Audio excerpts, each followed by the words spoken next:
So last night at the tefillah, Rabbi Tannenbaum spoke about unity, about achdut, and I thought to share an idea from the Pele Yoetz about achdut. He said achdut, which means unity, hi amud gedola letikun olam, is the great pillar for tikkun olam, for establishing and restructuring and affirming the world to sustain itself.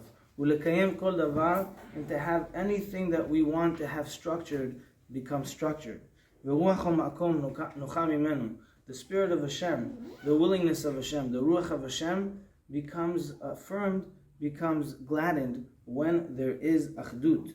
Until our sages said, Vehu be'echad. There's a pasuk that said, Vehu be'echad u'mi yeshuvenu. Vehu and Am Yisrael is one, but also Vehu and God be'echad.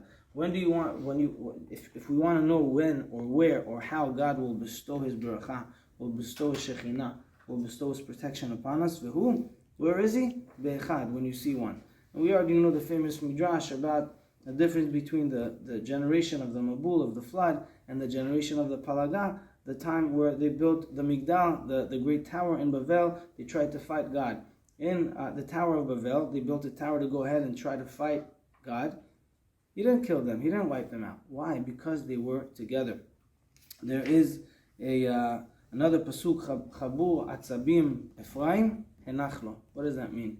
Chabur Atzabim Ephraim. When Bnei Israel are Chabur, when they are together, when they are united, Hanachlo, Kadosh Baruch Hu leaves them, allows them, protects them, and gives them bracha.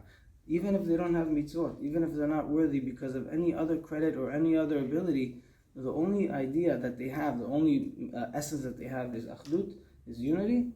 Kadosh Baruch Hu Hanachlo leaves them, protects them, gives them bracha. And so here, the great Chacham, the Kabbalist, the Pele Yoetz speaks about achdut to tell us how it brings us protection. He says if a person wants to break one stick, you can break it easily. Two sticks together, harder to break. The same stick that you can break in a second, a twig. But if you put them all in a bunch together, you can't break them. So too, sometimes we may be frail or sensitive on our own, but when we come together, we have the power of unity that cannot take us down. And he says, practically speaking, how do you get to unity? How do you create unity? How do you form unity? He says the simple way to do it is just to go with what the majority of people are doing, even if they're wrong. He brings a place from the Gemara that says in Masechet Shabbat, he says, Rabbi Yosef said, I'll agree to what people tell me even if I know they're wrong. Even if people tell me, hey, Kohen, B'chavad, go up, go give us Birkat Kohanim. And I know I'm not a Kohen. But everybody in the synagogue are telling me, go, you're Kohen, give us Bracha. Okay, you said I'm going. To that extent. Did it really ever happen? We don't know. But is it a true concept that he lived by? Absolutely so.